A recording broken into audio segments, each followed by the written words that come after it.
to him a little bit about Joel. He's the Vice President of Research and Data Science for the ICF, and he's also the author of 2 books and numerous research papers and book chapters, and he holds a master's degree in industrial and organizational psychology, something that I've always wanted to do, and an MBA and a bachelor's degree in electrical engineering. And he's an associate editor for Consulting Psychology Journal. And I'm sure there's a lot more to what Joel has, but he's been very, very modest in giving us details about himself.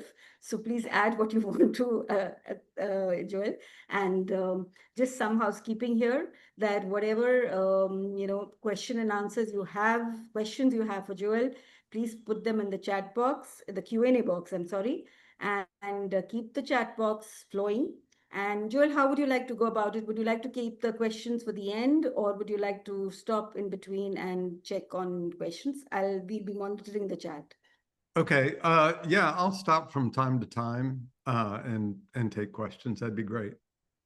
Wonderful. Wonderful. So just let us know when you want to stop, and I'll just keep an eye on the questionnaire box as well as something interesting that pops up on the chat, and we'll be with you throughout the session. Thank you, and over to you, Joel. Thank you. Just a time check. So do we have 55 minutes from now, including Q&A? We have 55 minutes. Yes. Okay. All right. Absolutely. Excellent. Thank Great. you. All right. Well, let's get going then. So I'm going to talk about coaching skills for leaders and how to enhance team performance. And so this is going to be a mix of some leadership stuff and some coaching stuff, and how you can integrate these two to really help build up a team.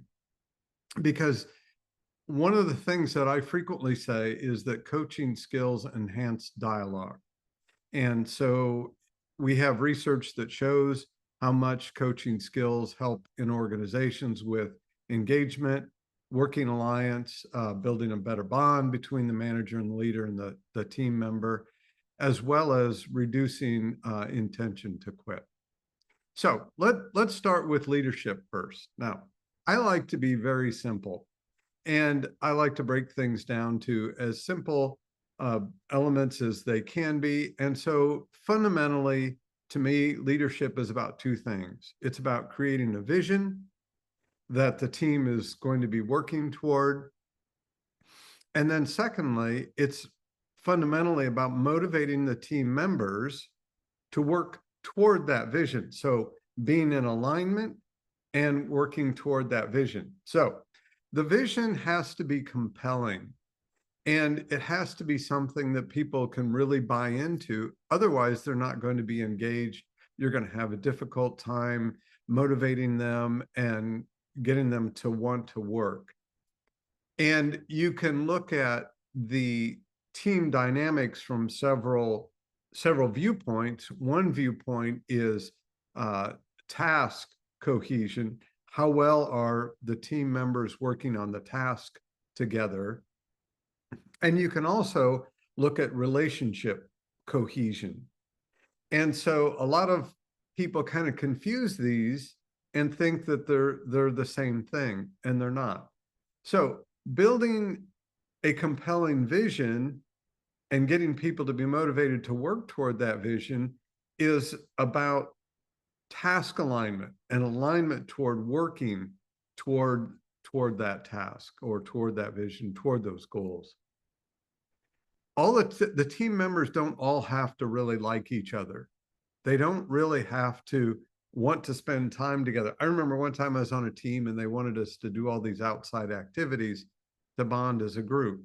And frankly, I didn't care about that. I believed in the project.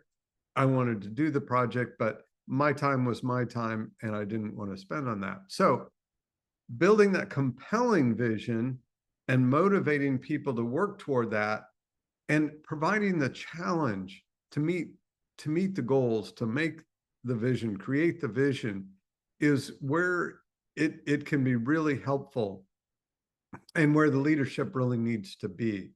So you can think of individual motivation, and what is the individual team member, what is their own motivation? Do they like to solve hard problems? Do they want to learn new things? And this is where a leader needs to know each individual on the team and understand what is motivating them. And if you have a very large team, it's hard to maybe know everybody, but at least it's good to sample people and to talk to people individually along the way. Okay, so let's take a little different viewpoint into the leadership and the dynamics. So let's start at the bottom. So I was just talking about building creating that vision and aligning people toward that goal, and that's that bottom line. So the leader should be behaving to build that team, getting the right people on the team and focusing that effort and aligning it toward the goals and toward the vision. And that's the group performance. So that's extremely important, obviously. Now, the leader also needs to make sure that each individual team member is satisfied. They're satisfied with their work. They're reasonably satisfied with who they're working with and with the team dynamics, because if they're not, they could turn over, they could leave. So that's fundamentally important as well. The last thing is at the top, the individual performance, getting the individual to perform as best they can, working toward the goals, working together, working as a team, and you can play into their own intrinsic motivation. So what's inside them, maybe wanting to meet challenges, or wanting to learn new things. Those are intrinsic motivators. They could also be extrinsically motivated by, for example, by money, by promotions. And so that can be compelling for individuals as well. Now, it's important to know that a couple things. Intrinsic motivation, I prefer it because it doesn't take as much care and feeding of the individual. You can give them the task, you can give them the challenge, and you can let them go. And then they will be self-motivated to go do the work, to the tasks at hand, and they'll be on their own. And they don't take as much as what I call care and feeding. Now, somebody who's extrinsically motivated, and frequently people talk about salespeople being extrinsically motivated. They may be motivated by money. They may be motivated by meeting their quota each month or the end of the year, or if sometimes organizations have trips that they offer the best salespeople, and that motivates them, and those are extrinsic motivations. And you can use those too if that's what generally motivates the individual. Now, you need to be careful because there is some research that has shown that you can destroy intrinsic motivation by starting to extrinsically motivate people. So if you start saying, if you meet this goal, we'll give you a bonus of 1,000 euros, say, and now you're introducing an extrinsic motivator. The danger of this is that once you start with extrinsic motivations, then people come to expect them, and they can become unmotivated or demotivated if you don't keep feeding them with these extrinsic motivations.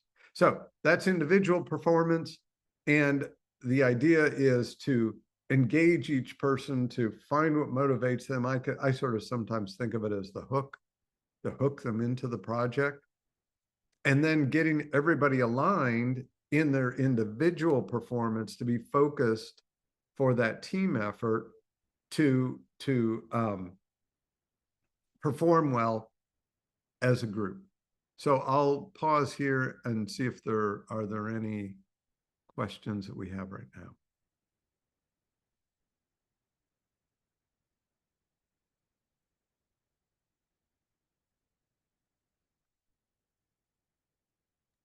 Sorry, couldn't hear, Joel, if there's something that you said.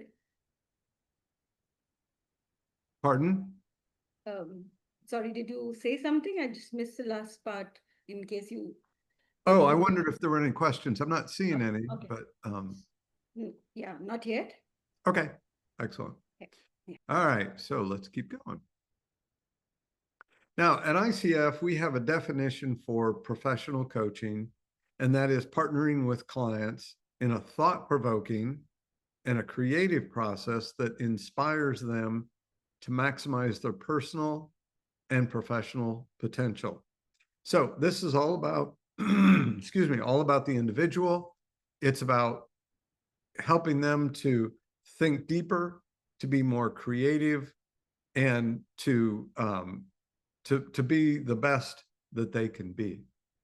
Now, there's another definition that we've come up with that through our research, and that is promoting client insights and awareness. So helping them to become understanding of maybe how they're motivated, what values they have, what beliefs they have, so that they can learn more about themselves and help them to maybe work better within their team. And so then by facilitating clarity for them, so being more clear of their motivations, values, and beliefs, that encourages autonomy or agency. So helping them to be more independent, to think more independently, to be more creative, and to help the team grow. Okay, so at ICF, we have spent a lot of time developing a set of what we call core competencies for coaching. And these are fundamental for all coaching conversations, but they're fundamental for all conversations as a manager or a leader with your team. So let's go through these and talk about how each one can be important in those conversations. So the first one is demonstrates ethical practice. So with your team, in every discussion, you need to be having the highest ethics possible. You need to be honest. You need to instill trust with your team members. And so this is the foundation. All the research that we have done, this is number one. That if you are not acting ethically, you can inhibit trust, and people may not want to work for you. They may not want to be following you. They may not be motivated by you. So one of the terms that you hear frequently is charismatic leadership. And charismatic leadership is basically about having this powerful ability to influence people, that they want to buy into what that vision, whatever that vision is. And it's really, really hard to describe what charisma is. There have been research studies to find out what it is, and there are some definitions of it. There are, lists of elements of it, and that's really good. But foundationally, a charismatic leadership is going to be somebody that you can trust and that you feel is an ethical person. So that's extremely important. The second thing is what we call embodying a coaching mindset. So a coaching mindset is about being curious. It's about being respectful of the individual, whether that's a team member or a client that you're coaching one-to-one. And also it's about understanding that client or that person in their context. So being curious, so you may want to talk to each individual team member and say, or ask them, what is it that interests you? What gets you out of bed and to the office or to your computer in the morning to work? What is it about your job that you find that you're really passionate about? And that's a coaching mindset. And that's about understanding what motivates the individual to work on the team. So this is how the coaching skills can enhance the team and can enhance an individual's leadership capability. Also, understanding the context that each individual team member is coming from is extremely important. So if you have a team member who maybe they have some difficulties at home, that somebody in their family, their direct family member, has some health issues that are very serious, that can affect their individual performance. Top right box in that chart that I showed earlier. And so having empathy toward that individual can bring a lot of loyalty to the team and to your leadership. And that's part of having a coaching mindset.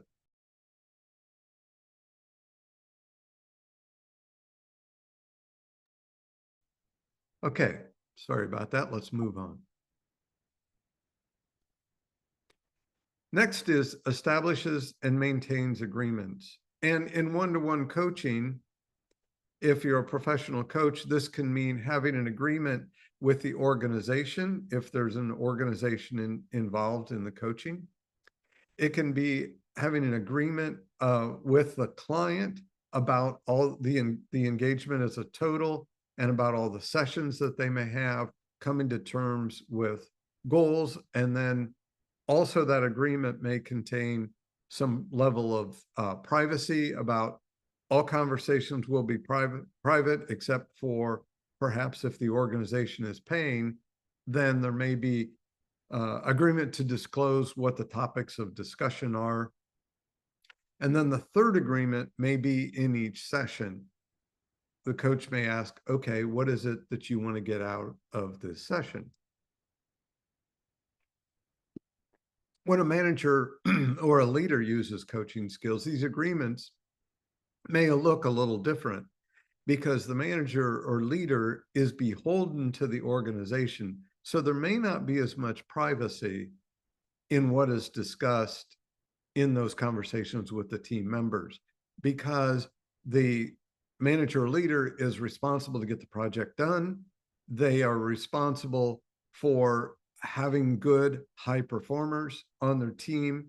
And so that makes the agreement's a little bit different when it's using the coaching skills as a manager or a leader. All right, cultivates trust and safety. And I've already talked about this a fair amount when talking about ethics. A lot of these things overlap. A lot of these elements overlap. Safety is a huge element of coaching because you need to have the client or the team member feel safe enough that they can open up and they can feel safe, maybe disclosing, well, I'm a little concerned. I'm not as good at my coding, or I'm not as good at my engineering skills or my math skills if I'm an engineer.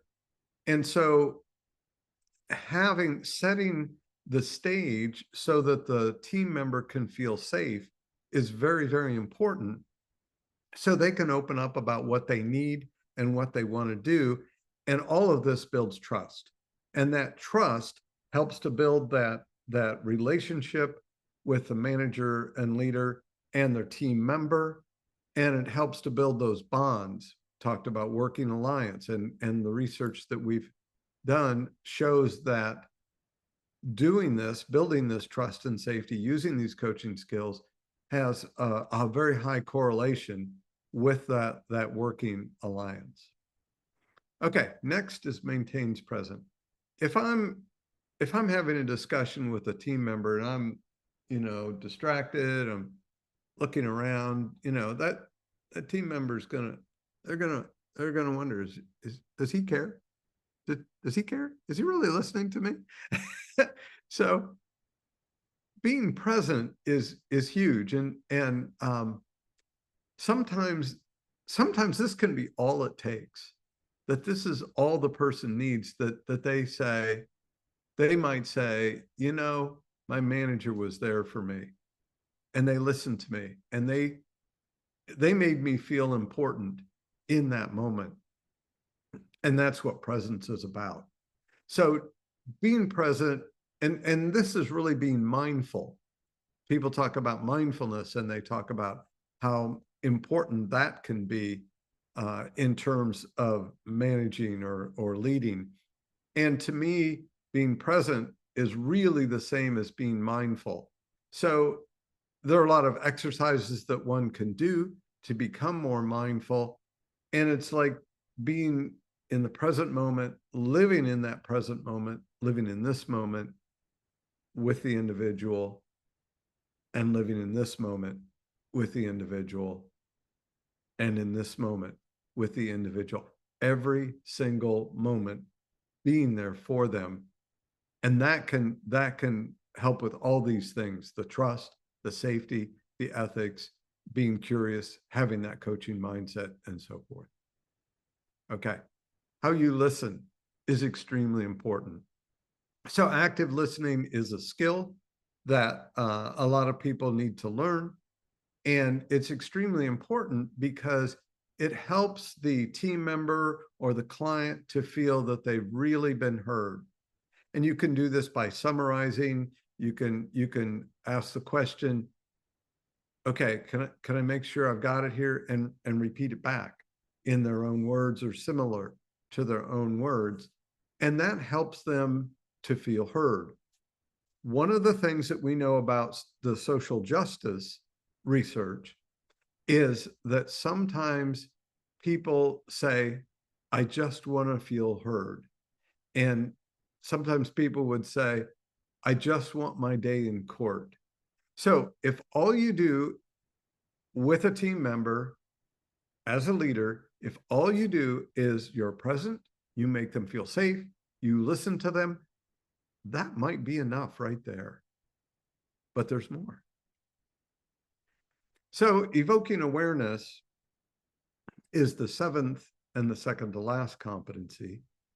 And what this is about is helping the client, or in the case of leadership, the team member, to become aware of maybe what they really want to do or what they really want to become as they grow older. You know, some people say, I want to be, you know, a really proficient engineer when I grow up.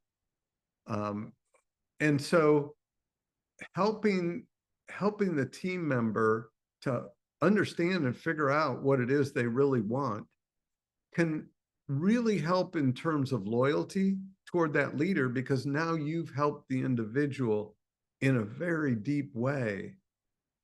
And so, you know, some people are afraid to do this. Some leaders are afraid to do this because they may uncover with that team member that, oh, I really don't want to be here. I really don't want to be in this job. And you know what? That's okay.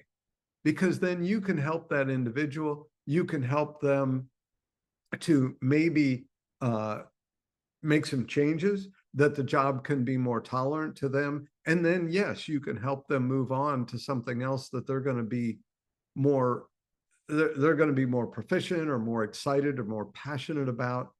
And that's going to do several things. That's going to enhance their view of you as a leader. And then that could spread to others in the organization. And as a result, other people are going to want to work for you as a leader if you may do that.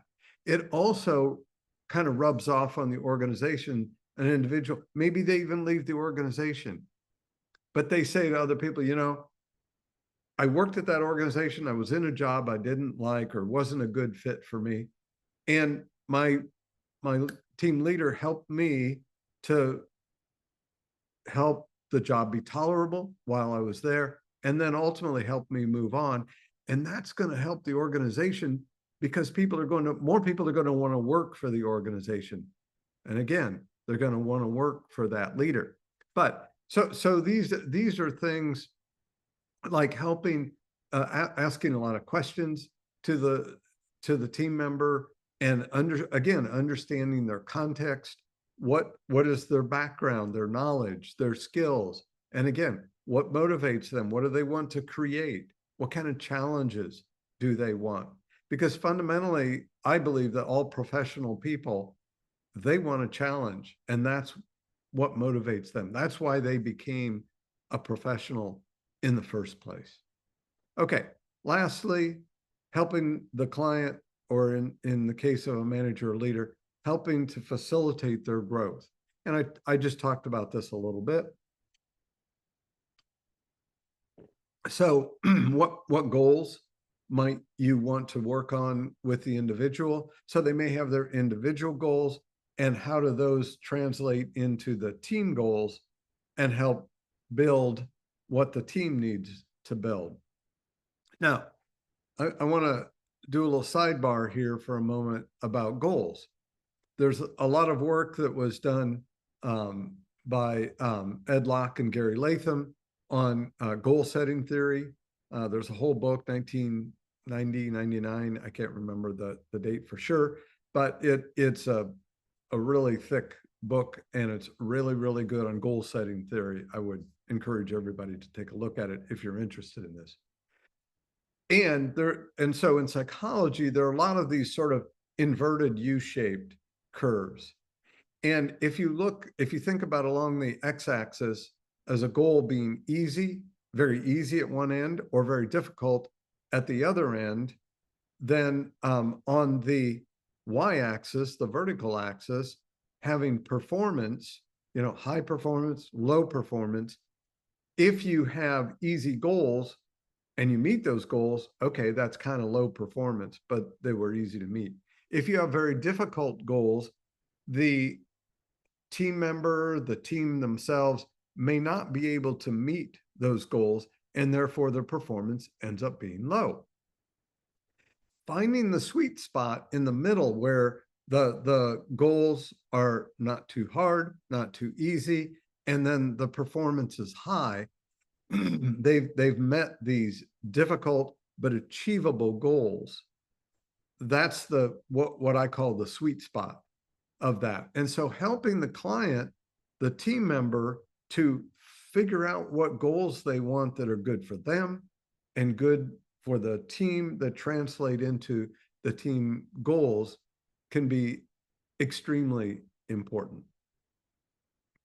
Okay, so those are the ICF core competencies. There's a set of team coaching competencies that basically build on these. Those are out on our website. You can feel free to go find them and go explore. Okay, so let's go Joel, back. can I pause you here, Joel? This is Jeff. Sure.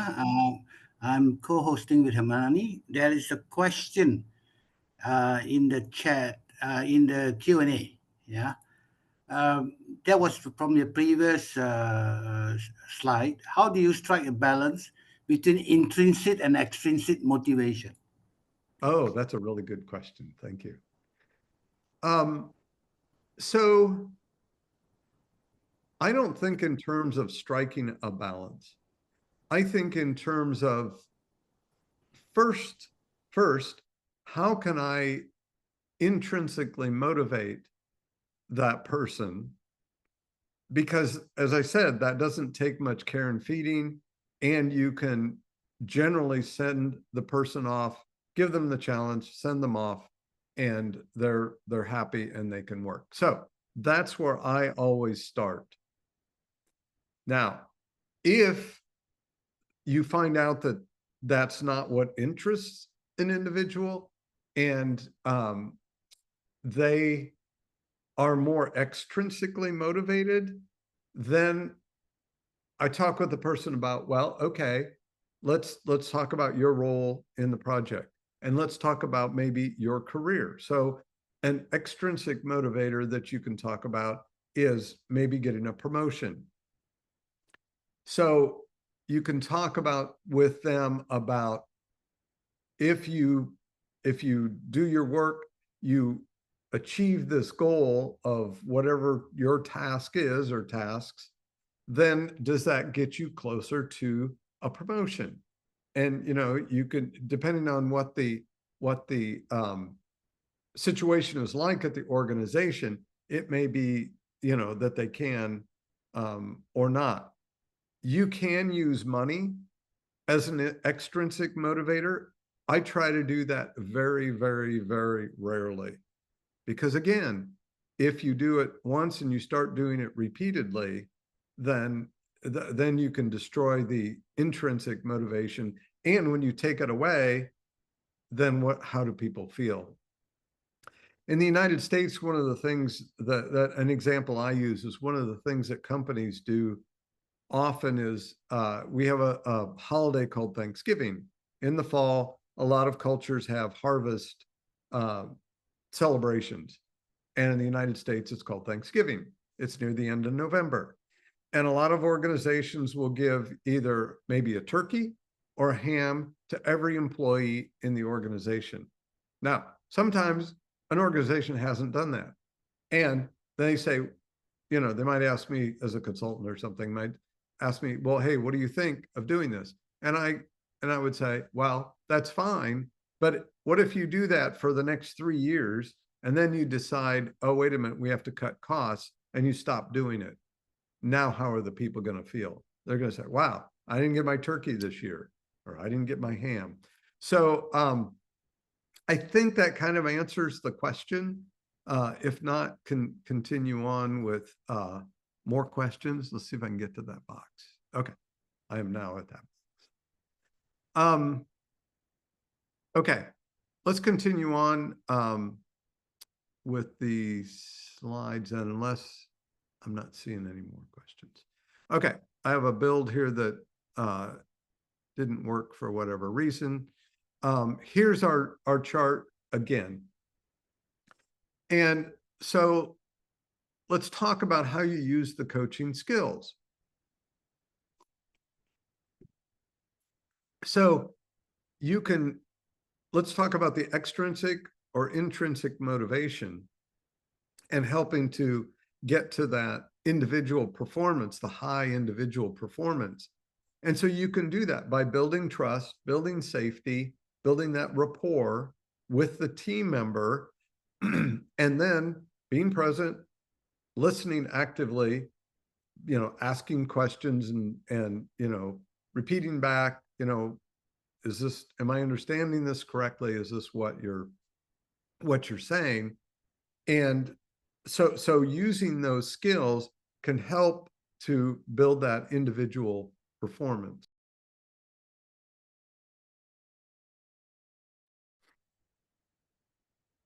Okay, we can talk about job satisfaction. One of the questions that I frequently will ask people working for me is, I will ask them, well, how happy are you with the project? And that can be a gateway into how happy are you as an individual working on the project, working on your particular tasks and so forth. So it's not point blank asking, how happy are you in your job and are you getting ready to quit? But it's a way of having the conversation and working your way into it. Excuse me. So finally, building the team and focusing the effort. How do you use the coaching skills? And having these conversations and using these skills with the team is a little bit harder, because now you have the team dynamics. You might have a group over here that maybe they're the programmers on the project. Maybe you have a group over here that are the hardware developers on a project, the same project. And maybe there are clashes between the two groups. And so as a leader, you need to work on that. And so that's an additional layer of complexity and work that you have to do. that makes your job a little bit harder than working with the individuals. But that's where you can really get the benefit of focusing that effort and having that improved group performance. Go ahead and keep putting your questions in. Hey, Joel, good morning. This is Naveen Case. Good morning, I Naveen. I don't want to put you on a spot, but seeing your slide, I'm very much motivated. But I wanted to ask you one question, if you don't mind, if I'm putting you on a spot. Hey, that's why I'm here. I know, I know you are a ICF research head, right? And most of your team members are probably on the intrinsic motivations, probably, right? Because they do research, um, and they do the research with all over the world, basically with different organizations and for the coaches. So my question to you, if you don't mind putting in a spot, is how do you keep your team motivated when it's only mostly it's intrinsic focus here? Oh, that's easy. That's an easy question. Oh, So, okay, cool. so it may seem hard because team member A may be motivated by learning something new. Team member B may be motivated by solving a particular problem that's very challenging.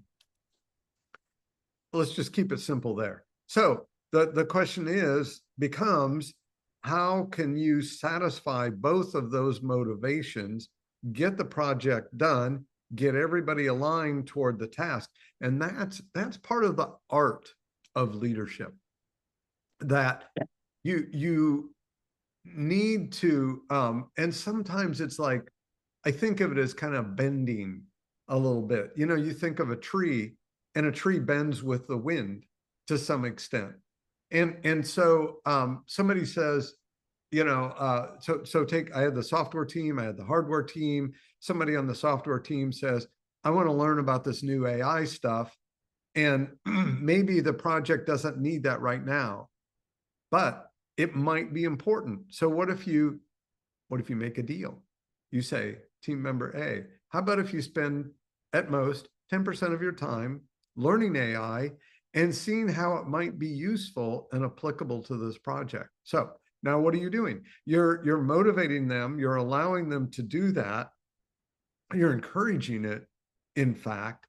And so then you never know. There might be a nugget that they learn and they find, oh, hey, we could use this AI, this artificial intelligence, in the project, and we could be more productive. We could have a better ultimate product or output, and that could be really good. So this is part of the art of leadership, is taking the individual motivations and merging them and bringing them together and aligning them toward the goals. And that, yeah, that can be really hard at times. But I've also found that, again, this is part of the art of the team, building the team performance as opposed to the individual performance. But that is building the passion for the project.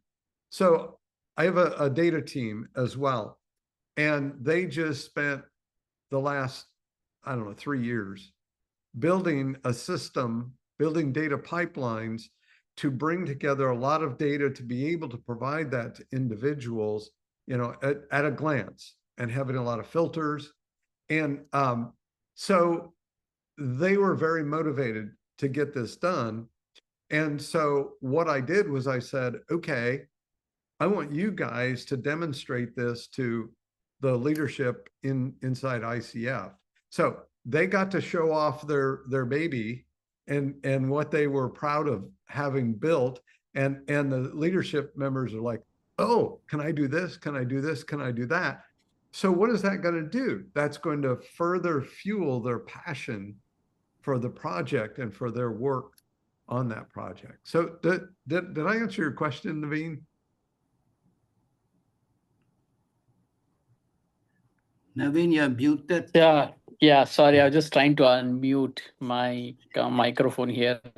Yes, I think you answered it very well, but the key word was the art, the leadership art, basically, right?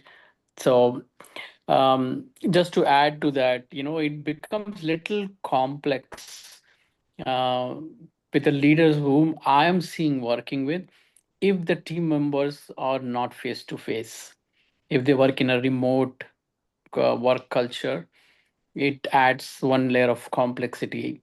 So the art of leadership is very essential to to even include them in the motivation piece. I also work mostly with the IT product teams, and not only they are remote, but sometimes it becomes more difficult for the leaders, excuse me, for if they are coming from a different cultural background.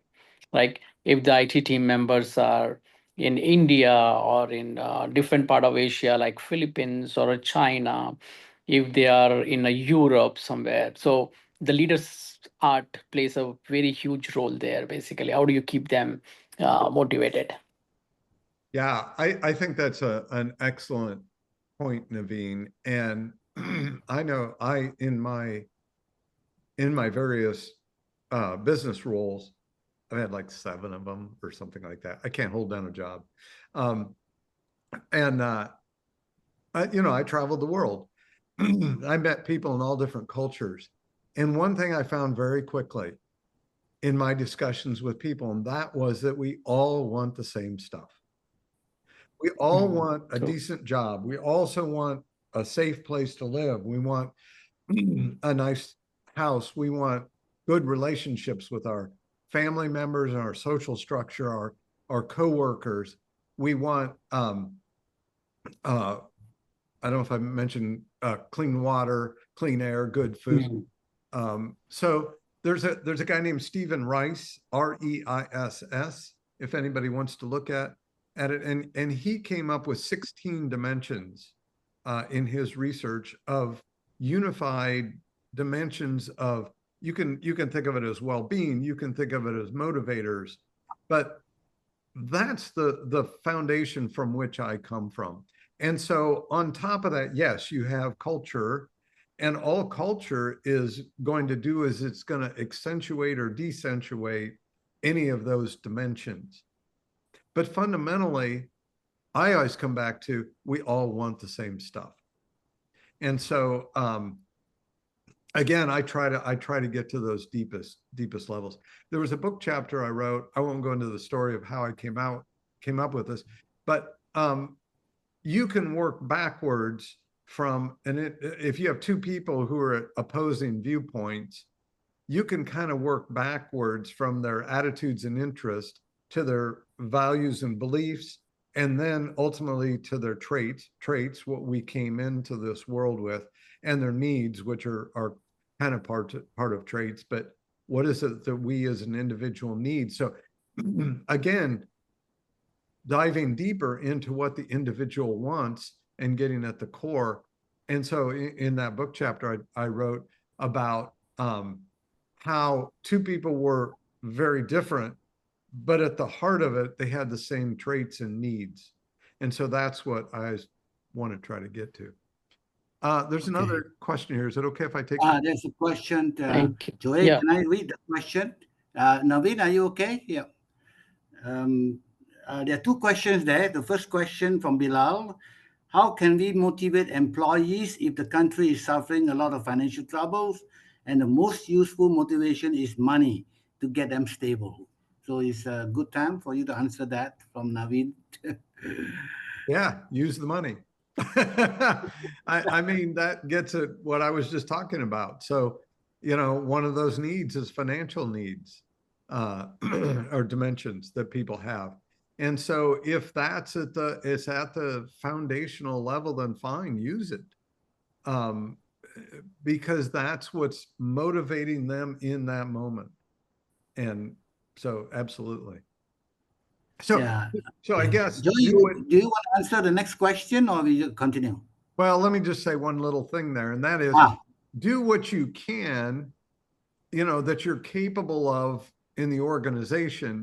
The organization may say we're suffering too, and then figure out what you can do, and then work with the management, higher up management, and so forth, to do the best you can. Okay, I'm ready now for the next question. Okay, the next one is long one. So listen, when an organization put a team together, say 8 people for coaching, how do you coach a team when one member or two do not? A, agree to be part of the team. B, and another do not feel the need to be coached. C, the individual may slow or disrupt the team coaching process. How do we handle that? Okay, let's take the last one first. Okay. So say they're slow or disruptive. Then you take them aside and you can ask you ask questions. So this is competency 7, evoking awareness. It seems to me, Sally, it seems to me that you're not really engaged in this project. Is that an accurate assessment? Would you say that's accurate? Sally might say, no, I'm engaged. Or she might say, no, I'm not engaged. I really don't want to be here. Okay, then where do you want to be? What do you want to do? And there are all kinds of different possibilities, right? Sally might say, I need the money. That's the only reason I have this job, but I hate this job. Okay, how can we make this job as tolerable for you as we can? But remember, number one, you're choosing to be here. You say you need money. You're choosing to be here every day. That's a choice you're making. So is it fair for you to come to work, earn your paycheck, and do as little as you can get by with? Is that fair to the other people on the team? So there are all kinds of avenues of questions that you can ask. If they say they are engaged, well, then you can ask questions. Okay, well, here's what I'm seeing in terms of job performance, or maybe if they're disrupting the disruptions. Can you help me? I don't understand here. In the United States, we used to have this TV show. The guy's name was Columbo. And he would always near the end of the show, he was like, scratch his head and he'd have his little notebook and he'd be talking to the perpetrator of the crime. He was a crime investigator. And he would like, I don't understand. Can you help me? Can you help me? And I think of him often, it's like, can you help me? I'm not following here. Okay.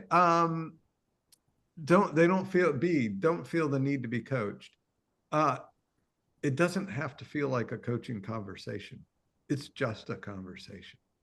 Hey, how you doing? How you feeling about the project, and how you feel about the work you're doing on the project? Are you happy with it? Are you happy with the way the project's going? Or, what do you think? I just temperature check, want to take a temperature.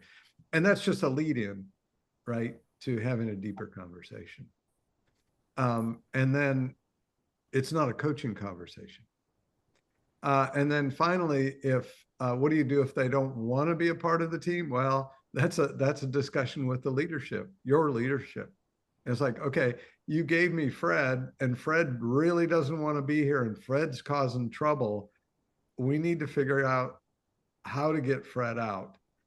Why is he here? Why did you put Fred here? And now it's a coaching conversation with your management and your leadership team. Great, Joy. I think it's a great. Now, Mr. Lim, are you okay with that answer? The 3 answers that Joy have. I like the Colombo part. We do have that show over here. Oh, you do? Okay, cool. Long time ago. It goes with McLeod, Colombo, all these guys, right? Yeah. They were great. Thank you. Okay, Carry on. I've Yeah. got at least one more slide. Let's Yeah. let's get back. So on here you can see, let's go ahead with the next one. So you can see that these are the 8 on the ends of this chart are the 8 coaching competencies. And so if you think about all 8, each of these 8, how they can tie into this stuff in the middle. And that's the way that you can use the coaching skills in all those conversations. And again, they don't have to sound like coaching conversations. They're just conversations. And even some of the one-to-one coaching conversations that I've listened to for especially like for MCC credential or master level credential, sometimes they just sound like a conversation. And I'm like thinking, that wasn't a coaching conversation, but the client says, wow, this was really helpful. Thank you. And it was. So, okay. This is kind of my last set of stuff. Okay, so I've talked about building the team. The leader needs to build the team. They need to focus the effort to create that output. This is a complicated chart. I'll warn you right now. That's why I'm building on it. So what you're building, there has to be agreement with, as a leader, your superiors, that you have alignment in what you're building meets their expectations. Now, sometimes as a leader, you may say, and you may know that, okay, they want me to build A, but really we need to also build B and C, and they may not see the value in that. So make sure you build A, but it's okay to build B and C along the way. And then you end up delivering more. And I know I've done this multiple times is I'll just have a little, we call it a skunk works project. And that's a term that some of you may know it and some may not. You know, something that's like sort of hidden and it's sort of in the back. And so I will frequently have those and because I feel they're important, and 80% of the time they end up being important. So getting the resources, you know, from the superiors is also very important. Okay. What else? Working with the individual team members. We've talked about this. Helping them to achieve, giving them the challenging work and the recognition and helping them grow. All professionals want to grow, almost all professionals. There are a few that they're just in there to get a paycheck. But for the most part, they want to grow and be more productive and to learn more.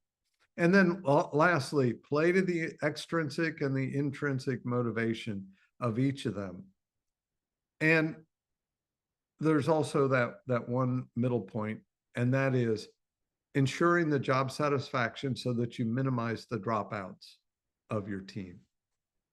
So I want you to have one little takeaway, and this is a definition that we have in a paper we published in 2019 for managers and leaders who use coaching skills, that it's a participative management or leadership style. So it's a style. So it's different from command and control style where you're telling them what to do. And it integrates coaching skills into daily interaction. So again, they don't seem like a coaching conversation, in order to maximize individual and organizational growth. Okay. Are there any other questions in the chat? Yeah, there is no more question, but if anybody, we have 3 minutes left. If anybody would like to ask questions, they can unmute, or you can still put a Q&A or in the chat. Yeah, it's a good time. Joey, thank you so much. Your explanation of the ICF competencies is spot on and very clear. And I like the part about the intrinsic and extrinsic motivation. Yeah, really. And also the new definitions. I'll be using that. Yeah, the new definition. I've always been using the old definition. So now let's look at the new definition of what coaching is all about. Good. Anybody got any more questions? So we got 2 minutes left. I hope I explained them well. I helped to write them. So Definitely, without doubt. I was taking notes here. Yeah. Okay. And one of the things that I got was coaching skills enhance dialogue. Yeah, beautiful. yeah, fundamentally, and almost every single person I know who has taken a coaching program or coaching training, whatever you want to call it, they have said, I then use I use those coaching skills in almost all conversations. Yeah.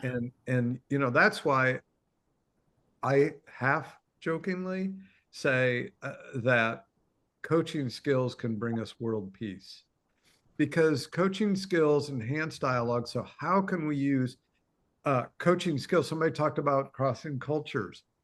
How can we use the coaching skills to dive deeper and understand that we all of us as human beings, Homo sapiens, we all want the same thing. Yes, correct. Thank you. And really, I also would like to thank the attendees, because Joy, it's not only they stay back, but there was an increase towards the end, even though it's late in this part of the world. So there must be your talk must be so interesting. Eh? They're staying back. They're still there. And thank you very much for staying till now, because it's 10:30 p.m. in Malaysia, right? Is I think 8 o'clock in India. What time is it in your place? It's 10:30 a.m. here. I'm in Thank you good so shape. much. I've had my breakfast. I've had my coffee.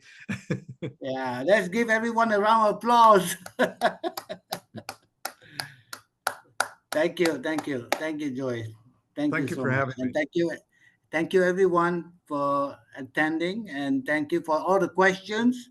Yeah, really good session. Thank you. Yeah, beautiful. Thank you, Joel. Thank you. Yeah. Thank you very much. Thank you, Hemani. And we would like to say thank you, Hemani and Sun, for being here. Naveen, Sunanda, Hemani is always behind the scene and in front of the scene, and handling all this for the last couple of days. So we got one more day to go, but today really ends very well.